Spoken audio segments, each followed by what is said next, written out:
If you've been watching this season, you know for the last few months, been talking about the Kobe Bryant farewell tour and how he's a member of a generation that's quickly, dying from the league.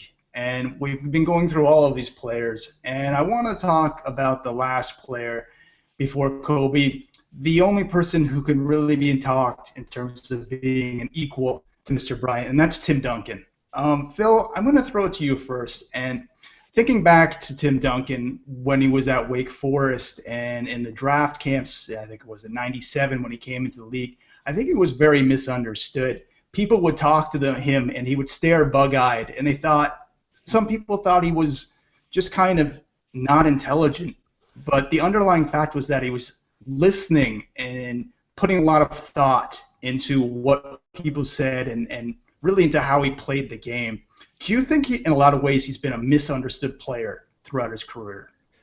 I mean, I guess so, but I think anyone who studies basketball would know he's highly intelligent. I mean, he's one of those guys that honestly, the fact that Greg Popovich actually listens to him when it comes to things is actually telling enough to me.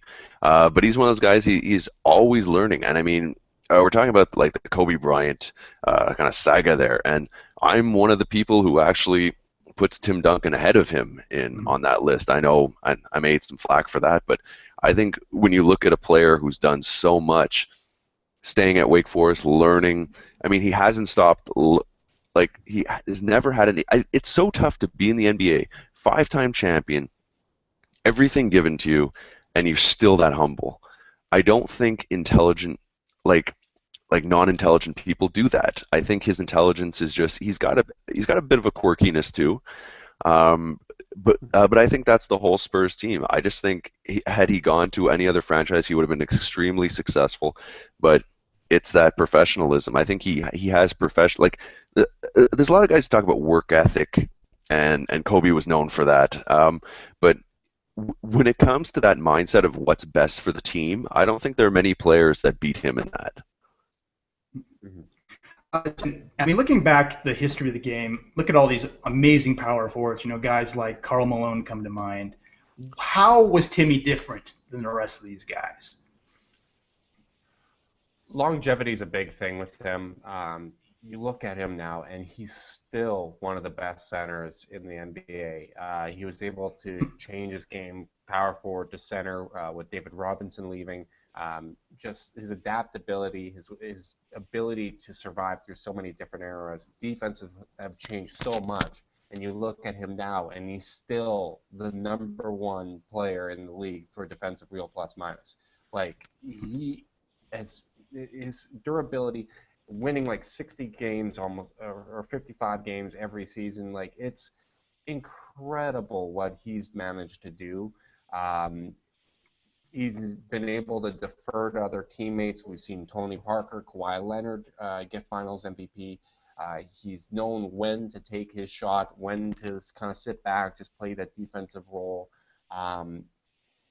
Really, and I have to agree with Phil. Like, I put Tim Duncan much, much ahead of Kobe Bryant all time.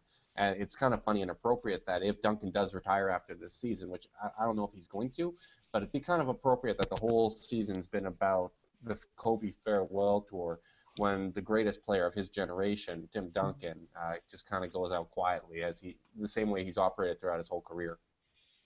Phil, what if you could pick one Duncan moment that sticks out to you? I mean, there's 20 years of them. I honestly just remember that first championship with David Robinson, how he just hugged him, and it was just that it was just, again, it was no ego. It was just like his emotion was taking over him, but he was quiet, and it's all those little looks, all those coy little looks. I mean, how he got kicked out of a game for just his looks, and how that created such a controversy. His little bank shots, his little off the glass, like he never cared about making anything pretty or sexy or fun. It was just efficient.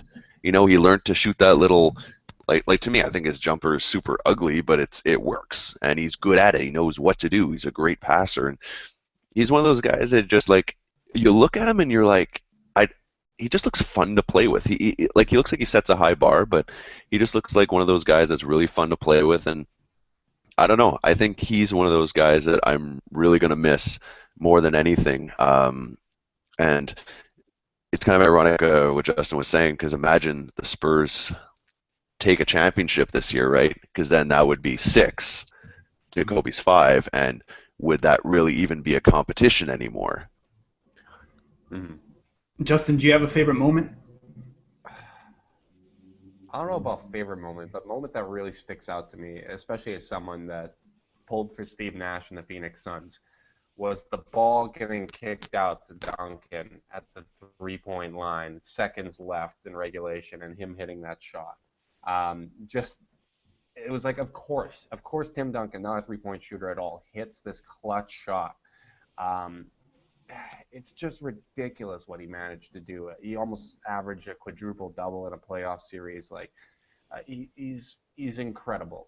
He just always would do what it took to win. The other thing that always sticks out to me, and it's kind of just funny, is him at the free throw line. How he used to like stare wide-eyed in terror, holding the ball down like for like 5 seconds before he finally just flung that shot.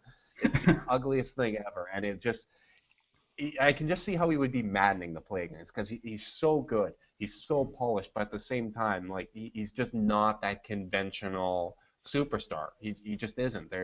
He's not too high, he's not too low, he's not making the scowl, he doesn't have that kind of extrovert personality that we associate with stardom, and we criticize players if they don't have that typically.